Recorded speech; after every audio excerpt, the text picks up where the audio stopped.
ஒரு 8 வயது சிறுவனுக்கு நாய்க்குட்டி வளர்க்கணும் அப்படிங்கிறது ரொம்ப நாளா அவனுடைய ஒரு ஆசை, ஒரு கனவுங்க. அவன் வீட்டு பக்கத்தில் இருக்கக்கூடிய ஒரு பெட் ஷாப்புக்கு போறான். அந்த கடைக்காரர்கிட்ட குறைந்த விலையில இங்க நாய்க்குட்டி கிடைக்குமா அப்படின்னு கேட்கிறான். அந்த கடைக்காரர் 1000 ரூபாயில இருந்து இங்க நாய்க்குட்டிகள் இருக்குப்பா அப்படிங்கிறாரு. அவன் சந்தோஷமா வீட்டுக்கு வரான். அவன் வீட்டு உண்டியலை எடுத்து அன்னையில இருந்து என்ன பண்றான் அப்படின்னா, அவனுக்கு கிடைக்கிற பணத்தெல்லாம் அதுக்குள்ள போட்டு அவன் சேர்த்து வைக்கிறாங்க. சில மாதங்கள் கழித்து அவன் எண்ணி பார்க்கும்போது அந்த 1000 ரூபாய் பணம் சேர்ந்துருச்சு. உடனே அந்த பணத்தை எடுத்துட்டு அந்த கடைக்காரர்கிட்ட போறான். என்கிட்ட 1000 ரூபாய் பணம் இருக்கு, இந்த பணத்திற்கு நீங்க நாய்க்குட்டிகள் கொஞ்சம் எடுத்து காட்டுங்க அப்படின்றான்.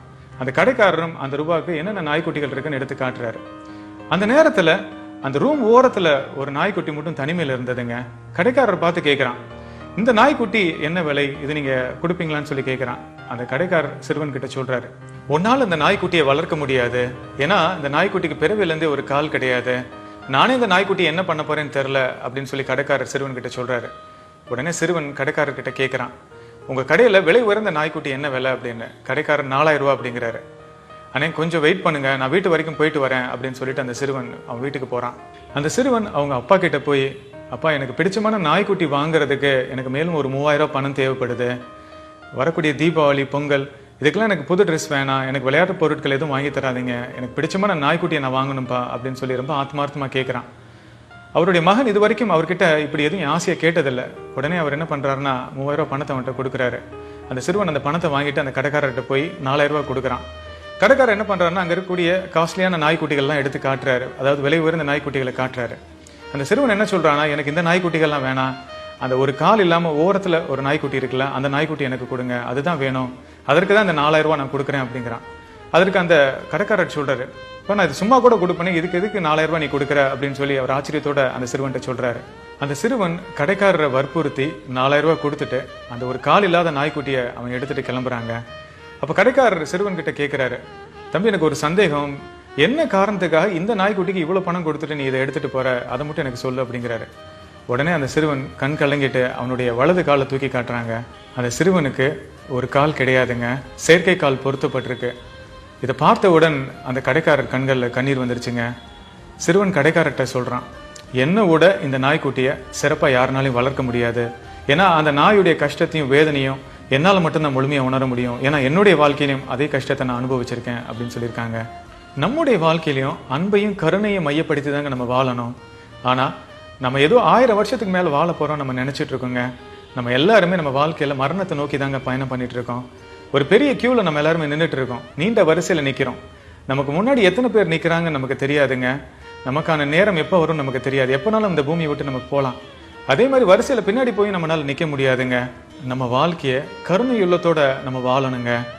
இறக்கும் தருவாயில இருக்கக்கூடிய நபர்களுக்கு மிக அதிகமான குற்ற உணர்வு இருப்பதாக ஆராய்ச்சியாளர்கள் சொல்றாங்க. அதுவும் குறிப்பா சக மனிதர்களை வாழ்ந்த காலகட்டத்தில் இன்னும் அதிகமா நேசிச்சிருக்கலாம், இன்னும் அவங்க கிட்ட கருணை உள்ளத்தோட நடந்திருக்கலாம், அவங்கள மன்னிச்சிருக்கலாம் அப்படிங்கிற அந்த வேதனை தான் அவங்களுக்கு அதிகமா இருக்கிறதா ஆராய்ச்சியாளர்கள் சொல்றாங்க. அதே இறக்கும் தருவாயில நம்ம சக மனிதர்கள் கிட்ட அன்பையும் கருணையும் வெளிப்படுத்தலன்னு வேதனைப்படணுங்க. வாழும் போதே சக மனிதர்களை நம்ம நேசிக்கணுங்க, கருணை உள்ளத்தோட நம்ம நடந்துக்கணுங்க. எங்களை காயப்படுத்தி வேதனைப்படுத்துறவங்க கிட்ட நாங்க எப்படி கருணை உள்ளத்தோட அன்பை வெளிப்படுத்த முடியும் அப்படிங்கிற கேள்வியை என்கிட்ட நிறைய பேர் கேட்டிருக்காங்க. உங்களை ஒருத்தர் காயப்படுத்துறாங்க, உங்களை வேதனைப்படுத்துறாங்கன்னா ஒரு விஷயத்த நீங்க புரிஞ்சுக்கோங்க, அவங்களுக்குள்ள தீராத சோகம் அவங்களுக்குள்ள அடங்கி இருக்கு, அதனுடைய வெளிப்பாடு தான் இது அப்படிங்கிறத புரிஞ்சுக்கோங்க.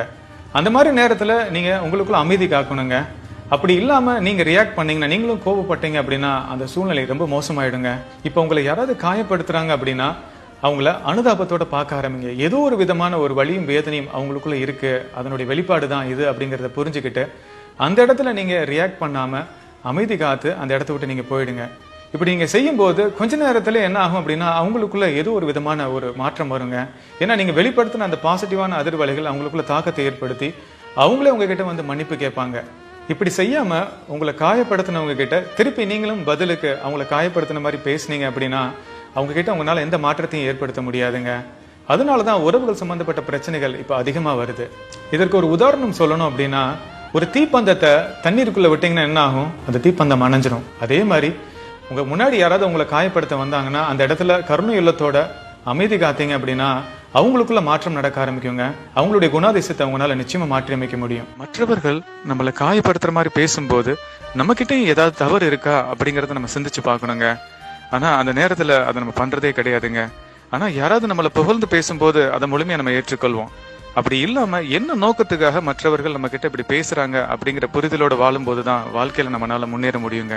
மனிதர்கள்ல நல்லவங்க கெட்டவங்கன்னு யாரும் இல்லைங்க. அறியாமையில இருக்கிறவங்க மற்றும் விழிப்புணர்வோடு இருக்கிறவங்கன்னு நம்ம பிரிச்சுக்கலாங்க. நம்மளை காயப்படுத்துற நபர்கள் எல்லாமே அறியாமல் இருக்கிறாங்கன்றத நம்ம தெரிஞ்சுக்கிட்டோம்னா அவங்கள நம்ம பார்க்கிற கண்ணோட்டமே மாறிடுங்க. அதே மாதிரி விழிப்புணர்வோடு இருப்பவங்க எக்காரணத்தை கொண்டும் யாரையும் காயப்படுத்த மாட்டாங்க. உங்க வாழ்க்கையில உங்களை சுத்தி உள்ளவங்களை சந்தோஷமா வச்சுக்கோங்க. உங்க வாழ்க்கையில வரக்கூடிய சின்ன சின்ன தருணங்களையும் முழுமையா ரசிங்க, மகிழ்ச்சியா இருங்க.